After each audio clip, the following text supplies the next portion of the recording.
कृष्ण दोस्तों, कैसे हैं आप सभी लोग। उम्मीद करता हूँ आप सब बहुत बढ़िया होंगे और आपके आशीर्वाद से और आपकी दुआओं से मैं भी बहुत बढ़िया हूँ। तो हर बार की तरह एक बार फिर से हम आ गए हैं आपके लिए लेकर के एक और नया धाम और उसकी नई महिमा। तो हमारे साथ में जुड़े रहने के लिए और यहाँ तक हमारे साथ इस सफ़र को पहुँचाने के लिए आप सभी का तहे दिल से बहुत बहुत शुक्रिया। आगे भी हमारे साथ में आप जुड़े रहें और हमारे साथ में इसी तरह से इंटरेक्ट करते रहें। जो भी चीज़ें आपको वीडियोस में अच्छी लग रही है उन्हें आप कमेंट आउट करके बताएंगे। वीडियो को लाइक और शेयर आप कर देते हैं, उसके लिए आपका शुक्रिया। तो आज हम आ गए हैं एक और नए मंदिर में, एक और नए धाम में। ये जयपुर में ब्रह्मपुरी है और ब्रह्मपुरी में ये धाम स्थित है, जिसका नाम है नरसिंह मंदिर। नरसिंह जो अवतार हैं विष्णु जी के, उनका ये मंदिर है और नाहरगढ़ की पहाड़ियों की तलहटी में बना हुआ ये मंदिर है। बात करते हैं अगर डिस्टेंस की, तो जैसा कि आप सभी जानते हैं हर बार हम आपको बताते हैं, तो अगर आप जयपुर आ रहे हैं और जयपुर से आप ये मंदिर देखना आना चाहते हैं तो रेलवे स्टेशन से महज 4 किलोमीटर की दूरी पर, एयरपोर्ट से 16 किलोमीटर की दूरी पर ये मंदिर स्थित है। यहाँ आने के लिए सभी व्हीकल्स आपको अवेलेबल होंगे। आप खुद की गाड़ी से आ सकते हैं या आप चाहेंगे तो कैब या फिर आप पब्लिक ट्रांसपोर्ट के थ्रू भी आ सकते हैं। तो चलिए हमारे साथ में जुड़े रहिए, बने रहिए और हम शुरू करते हैं इस मंदिर का सफ़र। चलिए। तो जयपुर शहर में स्थित ब्रह्मपुरी में ये मंदिर स्थित है और अगर हम बात करते हैं इस मंदिर की ख्याति की, तो इस मंदिर में हमेशा बहुत सारे साधु संत जो है उनका निवास होता है और वो यहाँ पे भक्ति पूजन हमेशा करते रहते हैं। इस मंदिर में पिछले बहुत लंबे समय से रामायण का अखंड पाठ जारी है, यानी कि यहाँ रामायण का वाचन हमेशा होता रहता है। और ये है श्री नरसिंह मंदिर। इसे श्री बंशीवाले बाबा की बगीची भी कहा जाता है। मंदिर में जब प्रवेश करते हैं तो सबसे पहले हम देखते हैं मंदिर जो है वो प्राचीन शैली से ही बना हुआ एक नवनिर्मित मंदिर है। बहुत ज़्यादा पुराना ये मंदिर नहीं हम कह सकते, लेकिन बहुत अच्छा और बहुत विशालतम बना हुआ ये मंदिर है। यहाँ जो संत हैं उनका आना जाना रहता है, भक्ति पूजा रहती है और बहुत ज़्यादा मान्यता प्राप्त ये मंदिर है। काफ़ी दूर दूर से यहाँ लोग आते हैं। आप मंदिर का पैटर्न देख सकते हैं, दक्षिणी शैली पे बना हुआ मंदिर ये है। यहाँ मंदिर के बिल्कुल बाहर आप देखेंगे, मंदिर के बिल्कुल पास में ही मंदिर प्रांगण के अंदर एक समाधि बनी हुई है और ये जो समाधि है यहाँ चरण कमल बने हुए हैं। ये जो यहाँ के महाराज हैं, जो यहाँ के संस्थापक हैं, जो जिन्होंने यहाँ पे पूजा अर्चना प्रारंभ की थी, उनके ये मंदिर है। राम दुलारी दास जी महाराज महंत जो यहाँ के थे, उनके ये समाधि है और उन्हीं के ये चरण कमल यहाँ पे बने हुए हैं, आप देख सकते हैं। बहुत ही शांति जगह है, शहर के बिल्कुल बीचों बीच में हम इसे कह सकते हैं, लेकिन उसके बावजूद भी आप देख पाएंगे मंदिर के अंदर जैसे हम प्रवेश करते हैं तो बाहर का शोर शराबा बिल्कुल बंद हो जाता है। पता नहीं हर मंदिर में ऐसा क्यों होता है, लेकिन ये एक बहुत आश्चर्यजनक और चमत्कारिक बात होती है कि जब भी हम मंदिर के अंदर प्रवेश करते हैं तो बाहर के शोर शराबे से और बाहर की दुनिया से हम बिल्कुल कट जाते हैं। मंदिर के अंदर प्रवेश करते ही हमें एक अलग ही प्रकार की शांति का अनुभव होता है।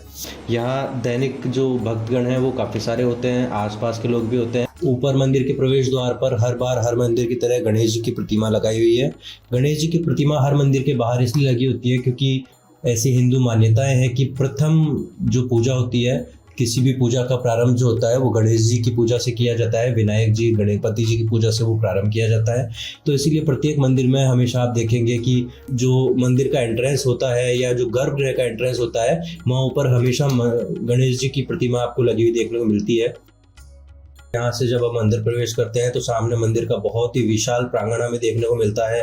काफ़ी बड़ा इस मंदिर का जो प्रांगण है वो है। यहाँ पर हमेशा सत्संग वगैरह और जो है भक्त मंडलियाँ आती हैं, सत्संग करती है, पूजा अर्चना करती हैं। बाहर से भी साधु लोग जो है संत आते हैं काफ़ी सारे यहाँ पूजा अर्चना करने के लिए और यहाँ पर उनके निवास स्थान की, भोजन की, हर चीज़ की व्यवस्था बहुत अच्छे तरीके से की हुई रहती है। मंदिर में प्रवेश करते ही सामने हमें जो है गर्भगृह दिखाई देता है। सामान्य तौर पर गर्भगृह जो शब्द है उसे इस्तेमाल किया जाता है शिवालय के लिए। शिवालय में जो जगह होती है जहाँ पर शिव जी की मूर्ति स्थापित होती है उसे गर्भगृह इसलिए कहा जाता है क्योंकि शिव जी जो है वो हमेशा तपस्या में लीन रहते थे और तपस्या में लीन रहने के बाद में वो हमेशा शांत जगह पर रहते थे और इसलिए उसे गर्भगृह कहा जाता था। उसी के आधार पर अब वर्तमान में जितने भी देवताओं के मंदिर होते हैं, उनके जो स्थान होते हैं, उन्हें गर्भगृह कहा जाने लगा है।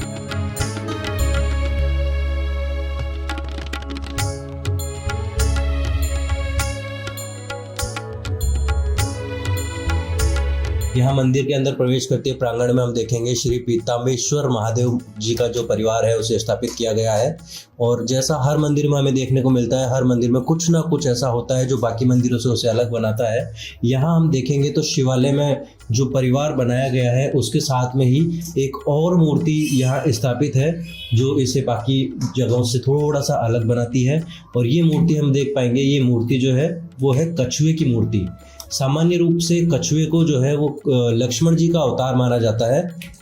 यहाँ ये मूर्ति क्यों है, शिव जी के साथ में इसकी स्थापना क्यों की गई है, इसके बारे में हम चर्चा करेंगे यहाँ के जो महंत हैं, यहाँ के जो महाराज श्री हैं उनसे। अच्छा, आपको एक बात और बता देना चाहूँगा, इस मंदिर के जो महंत हैं, जो महाराज श्री हैं, उनका बहुत ज़्यादा नाम आसपास के एरिया में है, बहुत अच्छी उनकी ख्याति है, बहुत ही उन्हें प्रसिद्धि मिली हुई है यहाँ आसपास के एरिया में। आसपास के एरिया से मेरा मतलब 1-2 किलोमीटर नहीं है, बल्कि हम कह सकते हैं कि लगभग पूरे जयपुर में उनकी बहुत अच्छी ख्याति है। यहाँ हम देखेंगे एक फोटो लगी हुई है जो उनकी है, जिन्होंने इस मंदिर की स्थापना की थी, राम दुलारे दास जी महाराज। उनकी यहाँ फोटो लगी हुई है, साथ में उनकी गुरु वंदना, उनकी आरती। मंदिर के ऊपर हम देखते हैं राम दरबार की बहुत ही प्यारी सुंदर प्रतिलिपि बनाई गई है। एक तरफ संत कबीरदास जी की मूर्ति बनाई गई है। यहाँ दूसरी तरफ एक और संत की मूर्ति है। ये जो संत हैं ये नरसिंह भगवान के जो अवतार हैं उनके संत हैं, बहुत पुराने, और इनके नाम के बारे में हम चर्चा करेंगे महंत श्री के साथ में। तो चलिए आगे बढ़ते हैं, और आगे बढ़ते हुए हम देखते हैं सबसे पहले सामने सफेद संगमरमर की कारीगरी से बना हुआ ये मंदिर है, और यहाँ दोनों तरफ मूर्तियां स्थापित है जिन्हें हम देखेंगे। सामने भगवान नरसिंह के अवतार की मूर्ति लगी हुई है। ऐसी मान्यताएं हैं कि पुराने काल में एक राक्षस हुए थे जिनका नाम था हिरण्यकश्यप। उन्होंने बहुत तपस्या की भगवान की, और भगवान की तपस्या करके उन्होंने ये वर मांगा कि मुझे कोई भी मार ना पाए, ना दिन में, ना रात में, ना घर में, ना घर के बाहर, ना कोई नर मार पाए, ना कोई मादा, ना कोई जानवर मुझे मार पाए, ना कोई इंसान। इस वरदान को प्राप्त होने के बाद में जब उन्हें अजर अमर होने का वहम हुआ, तब भगवान विष्णु ने नरसिंह भगवान का अवतार लिया। नरसिंह भगवान का अवतार जो है उसकी सबसे विशेष बात यह है कि जो भी वरदान उन्होंने मांगे थे, इस अवतार में नरसिंह भगवान ने उन सभी वरदानों को काटा है। यानी कि हम कह सकते हैं कि इसमें जो अवतार है नरसिंह भगवान का, भगवान विष्णु का, वो ना नर है, ना मादा है, ना जानवर है, ना इंसान है। आधे जानवर, आधे इंसान, आदि नर, आदि मादा, इस तरह का अवतार उन्होंने लिया, और फिर उन्होंने राक्षस हिरण्यकश्यप का वध किया और धरती को पाप से मुक्ति दिलवाई। वहीं हम इसके पास में अगर दोनों तरफ देखते हैं तो एक तरफ ठाकुर जी की मूर्ति स्थापित की गई है, और एक तरफ श्री राधा रानी की मूर्ति कृष्ण जी के साथ में है, और एक तरफ ठाकुर जी की मूर्ति छोटी कृष्ण जी के साथ में है। नीचे यहाँ कृष्ण जी का बाल गोपाल रूप देखने को मिलता है, और उसके साथ में ही यहाँ पे और ढेर सारी मूर्तियाँ ठाकुर जी की हमें देखने को मिलती है। बहुत ही सुंदर और देखने योग्य ये दृश्य है, बहुत ही सुंदर और देखने योग्य झांकी है। बहुत अच्छा लगेगा इसको देख करके जब आप आएंगे। और यहाँ एक तरफ हनुमान जी का एक अवतार है जिसकी मूर्ति यहाँ पे लगाई गई है। सेवा करते हुए, भक्ति करते हुए हनुमान जी की ये मूर्ति बहुत अलग एक एहसास हमें प्रदान करती है। मन को बहुत शांति हमें यहाँ आने के बाद में मिलती है। इसके बाद में हम देखेंगे जो गर्भगृह है,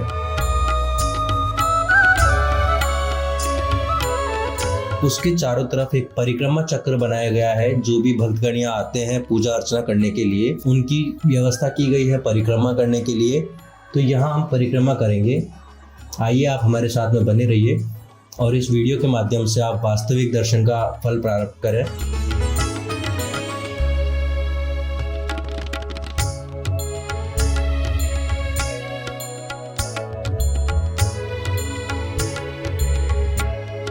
परिक्रमा चक्र पूरा करते हुए जब हम वापस से आते हैं तो यहाँ हम देखते हैं सामने ही गणेश जी की मूर्ति जो है वो गर्भगृह के दूसरी तरफ लगी हुई है। एक तरफ हमने देखा था वहाँ हनुमान जी की मूर्ति थी, यहाँ दूसरी तरफ गणेश जी की मूर्ति लगी हुई है। बहुत ही अच्छी सुंदर ये मूर्ति लगी हुई है यहाँ पे।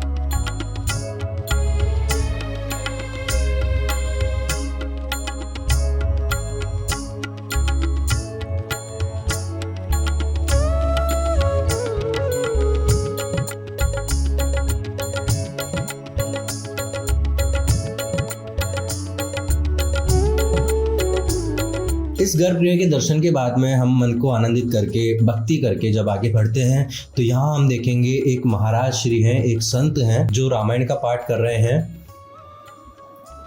और यहाँ ऐसा कहा जाता है कि रामायण का जो पाठ है वो कंटिन्यू चलता रहता है, मतलब ये बहुत लंबे समय से अखंड रामायण का पाठ यहाँ चल रहा है। और ये महाराज श्री हैं, बहुत ही श्रद्धा के साथ में, बहुत ही भक्तिभाव के साथ में रामायण का पाठ कर रहे हैं। निरंतर यहाँ रामायण का पाठ होता रहता है। एक संत यदि किसी काम से जाते हैं तो दूसरे संत को बैठाया जाता है, लेकिन ये रामायण का पाठ यहाँ रुकता नहीं है, इसे निरंतर जारी रखा जाता है।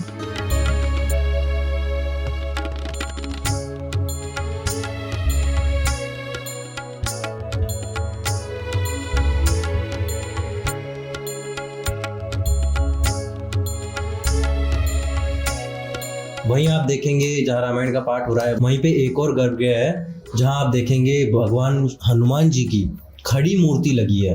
भगवान हनुमान जी की खड़ी मूर्ति बहुत अपने आप में एक अलग बात होती है, क्योंकि भगवान जो हनुमान है उनकी खड़ी मूर्ति बहुत दुर्लभ मूर्ति होती है। बहुत कम ये मूर्ति आपको देखने को मिलेगी। ऐसा नहीं है कि बिल्कुल नहीं मिलेगी, देखने को मिलती है, लेकिन बहुत कम ऐसे मंदिर होते हैं जहाँ हनुमान जी की खड़ी मूर्ति आपको देखने को मिलती है।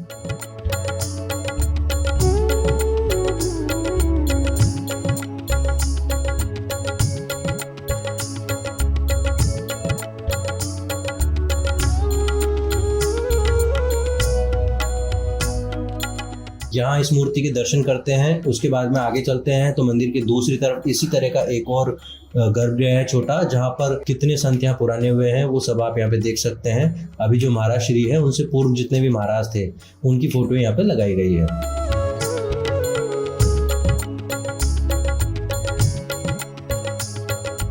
जैसा कि मैंने बताया था कि इसे हम प्राचीन मंदिर नहीं कह सकते हैं, लेकिन इसका मतलब ये बिल्कुल भी नहीं है कि ये बहुत नवनिर्मित मंदिर है। लगभग 80 से 100 साल पुराना ये मंदिर है और इसका जीर्णोद्धार होता रहा है समय समय पर। इस वजह से अभी जो ये मंदिर की वर्तमान शैली है इसे काफ़ी हद तक मॉडर्न टाइप से थोड़ा सा डिज़ाइन कर दिया गया है। पहले यहाँ मंदिर में सिर्फ गर्भगृह था।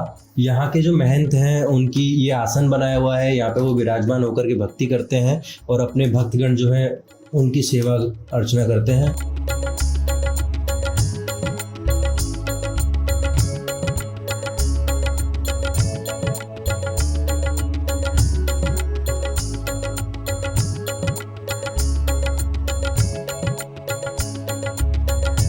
तो चलिए हमारे साथ में यहाँ से हम आगे बढ़ते हुए मंदिर प्रांगण से दूसरे गेट से बाहर निकलते हैं और यहाँ एक बहुत ही अच्छा दृश्य हमें देखने को मिलता है। अरे वाह वाह वाह, क्या बात है। यहाँ गौशाला बनी हुई है मंदिर प्रांगण में ही, बहुत बड़ी गौशाला यहाँ पे बनी हुई है। काफ़ी सारी गायें यहाँ पर गायों की सेवा की जाती है महंतों के द्वारा, मंदिर के जो भक्तगण हैं उनके द्वारा भी। और गौशाला में काफ़ी सारी गायें हैं। महंत श्री से हमने बात की तो हमें पता चला कि ये जो सभी गायें हैं ये सभी दुधारू गायें नहीं हैं। इनमें से काफ़ी सारी गायें ऐसी भी हैं जो दूध नहीं देती हैं, लेकिन सेवा भाव से उन गायों को यहाँ पे रखा गया है।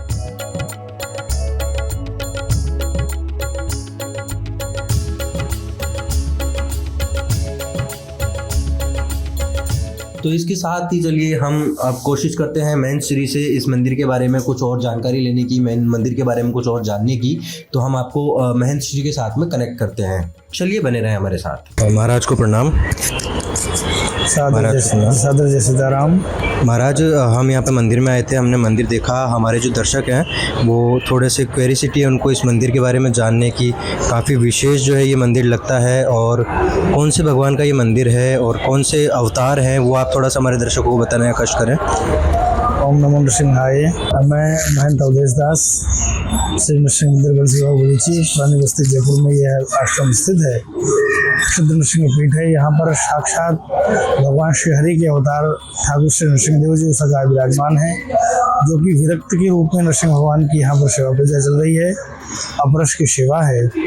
और ये आश्रम सनातन धर्मावलंबी साधु संतों का एक केंद्र रहा है और शुरू से जगतगुरु स्वामी रामानंदाचार्य महाप्रभु की परंपरा अनुगत ये आश्रम है। और आचार्य चरणों की सन्निधि में पास स्वामी श्री नारायण देवाचार्य महाराज महाराष्ट्र के पावन सानिध्य में यह आश्रम का संचालन इत्यादि सब चल रहा है। और वर्तमान में मैं यहाँ पर 16वें नंबर पे 16वें पीठासीन के रूप में मैं यहाँ पर विद्यमान हूँ। और हम मेरे से पूर्व मेरे पूज्यपाद सदगुरुदेव भगवान देव स्वामी श्री रामदेव लहरदास जी महाराज पूज्य महाराष्ट्र का शाकितवास सन 2016 में हो गया था। तत्पश्चात तब से आज तक दास सेवा पूजा में आश्रम की संचालन व्यवस्था में संलग्न है। श्रीमद् भागवत कथा, श्री राम कथा, श्रीमद् वाल्मीकि रामायण की कथा, श्री शिव महापुराण की कथा, श्रीमद् देवी भागवत की कथा के माध्यम से संपूर्ण भारतवर्ष में अपितु संपूर्ण विश्व में देश विदेशों तक सर्वत्र ठाकुर जी के गुणानुवादों का गुणानुकेश का गायन हम सभी लोग करते रहते हैं और आनंद लेते रहते हैं। सभी को सनातन धर्म के प्रति जन जागृति के माध्यम से जागरण किया जाता है। सभी को ठाकुर जी के भक्ति, ठाकुर जी का प्रेम, ठाकुर जी का स्नेह जन जन में घर घर में प्रसारित किया जा रहा है। इन्हीं प्रकल्पों के साथ में आश्रम में संत रहते हैं। लगभग 80 से 90 संत लगभग प्रतिदिन नित्य यहाँ पर प्रसाद पाते हैं, भोजन करते रहते हैं। निवास स्थान की यहाँ व्यवस्था भी है और हमारे यहाँ गैया मैया भी हैं। बहुत अद्भुत लक्षण, बहुत विलक्षण दर्शन है। आप सभी लोग जरूर एक बार आवे, हमारी प्रार्थना है। जरूर आकर गौ माता का दर्शन करें, संतों का दर्शन करें। यहाँ पर वेद लक्षण देशी गौ माता का दर्शन है और हम चाहते हैं आप सभी एक बार जरूर आइए, क्योंकि गौ माता गाँव विश्व से मात्र है। गाय संपूर्ण विश्व ब्रह्मांड की माँ है और मैं ये समझता हूँ कि जहाँ पर गौ की सेवा वहाँ पर गोविंद की सेवा है। जो जहाँ पर बैठ करके सुन रहे हैं आप सभी को सादर जय सिया राम। खूब ठाकुर जी की कृपा आप सब पर विराजमान हो। ऐसे ही कभी मौका लगे तो आकर के ठाकुर जी का दर्शन करें, नृसिंह भगवान का दर्शन करें। जय जय श्री सीताराम। जी महाराज, हमारे दर्शकों को एक छोटा सा आप सवाल और बताएं कि अगर दर्शक बाहर से कहीं से यहाँ पे आते हैं तो उन्हें यहाँ पे आने के लिए किस तरह से क्या व्यवस्था है? रेलवे स्टेशन से किस तरह से आ पाएंगे या एयरपोर्ट से अगर आते हैं तो एयरपोर्ट से किस तरह से वो आ पाएंगे? जी, आपने बहुत अच्छी बात पूछी है और ऐसा प्राय करके होता भी है। वैसे गूगल में सिद्ध नृसिंह पीठ के नाम से ये आश्रम जो है अंकित है। आप गूगल पे सर्च करेंगे सिद्ध नृसिंह भगवान के दर्शनों का जब देखेंगे तो दर्शन का प्रथमतः दर्शन यहाँ का दिखाई पड़ जाएगा आपको। आप एयरपोर्ट से आए तो बिल्कुल सीधा सा रास्ता है। बंसलबाग बगीची नृसिंह जी का मंदिर पूछने में चांदपुर बाजार से स्थित है, बगरूवालों के रास्ते के अंत में है और आप सब लोग पधारिए। जयपुर रेलवे स्टेशन से लगभग 3 से 4 किलोमीटर के अंतराल में है। आप वहाँ से आराम से आ सकते हैं बड़े भाव के साथ। और लगभग इससे 2 गुनी दूरी जयपुर एयरपोर्ट, अंतर्राष्ट्रीय एयरपोर्ट है। एयरपोर्ट से आप वहाँ से सीधा 8 से 10 किलोमीटर के अंतराल में सीधा जयपुर वहाँ उतरें सेंट्रल एयरपोर्ट, फिर वहाँ से सीधा आश्रम की तरफ प्रस्थान कर सकते हैं। आ सकते हैं, आने में कोई समस्या नहीं है। पधारिए, आप सभी को हम बुलाते हैं, आमंत्रित करते हैं। यहाँ पर पधारिए, ठाकुर जी दर्शन करें, जिसके आप सबका कल्याण हो, आत्मबोध की प्राप्ति हो। मनुष्य जीवन का यही एक परम धर्म, मात्र परम धर्म है। भगवान का जन करना, प्रभु के चरणों में प्रेम करना, अपना अपना कल्याण करना। वंदे महापुरुष चरणारविंदम। महाराज, मैं जब आया तो मैंने देखा यहाँ पे काफ़ी सारे जो साधु हैं वो यहाँ पे तप कर रहे थे, भजन पूजा कर रहे थे। तो यहाँ इस मंदिर में हमेशा ऐसा ही वातावरण बना रहता है या अभी कोई विशेष पर्व? जी नहीं, 24 घंटे और यहाँ पर संत निवास करते हैं, संत भजन करते हैं, कीर्तन करते हैं। यहाँ पर अखंड रामायण पाठ चल रहा है। यहाँ पर संतों का निवास स्थान है और आए दिन संतों की सेवा में भक्तजन लगे रहते हैं, सेवा चलती रहती है, जिससे संपूर्ण संसार का, जगत का कल्याण होता है। जी महाराज, बहुत बहुत धन्यवाद आपका, आपने हमारे मार्गदर्शन। थैंक यू, धन्यवाद। जय सिया राम। इस सफ़र में यहाँ तक हमारे साथ बने रहने के लिए आप सभी का तहे दिल से शुक्रिया। वीडियो को लाइक और शेयर करना है आपको, ये आपको अच्छे से पता है, आपको वीडियो लाइक शेयर करना ही है। अगर आप हमारे चैनल पर नए हैं, आज पहली बार आए हैं, तो हमारे चैनल को सब्सक्राइब करना बिल्कुल भी ना भूलें। आपके लिए, आप ही के सपोर्ट से ये चैनल बनाया गया है और आप ही के लिए इस चैनल पे हमेशा नए नए धाम और उनकी महिमाएं दिखाई जाती है। तो जितना प्यार आपकी तरफ से हमें मिल रहा है वो बहुत है और उसके लिए बहुत शुक्रिया। एक बार तहे दिल से आप सभी का शुक्रिया। वीडियोज़ को आप शेयर ज़रूर कीजिएगा। और साथ में ही आज हमने आपको दिखाया है ब्रह्मपुरी में स्थित नरसिंह जी का मंदिर। बेहद ही खूबसूरत ये मंदिर है, काफ़ी पुराना भी है। हमने इस मंदिर के बारे में जाना, मंदिर में दर्शन किए, नरसिंह जी अवतार के दर्शन किए। तो आज की वीडियो को यहीं देना चाहूँगा विराम। अगले वीडियो में फिर मिलेंगे एक और नए मंदिर और नई महिमा के साथ। तब तक के लिए हरे कृष्णा। ऐसे ही और भक्तिमय कार्यक्रमों के लिए देखिए हरे कृष्णा टेलीविजन और इसे प्राप्त करने के लिए आप अपने केबल अथवा DTH ऑपरेटर से संपर्क करें तथा और अधिक जानकारी के लिए आज ही डायल करें 7666 839 839।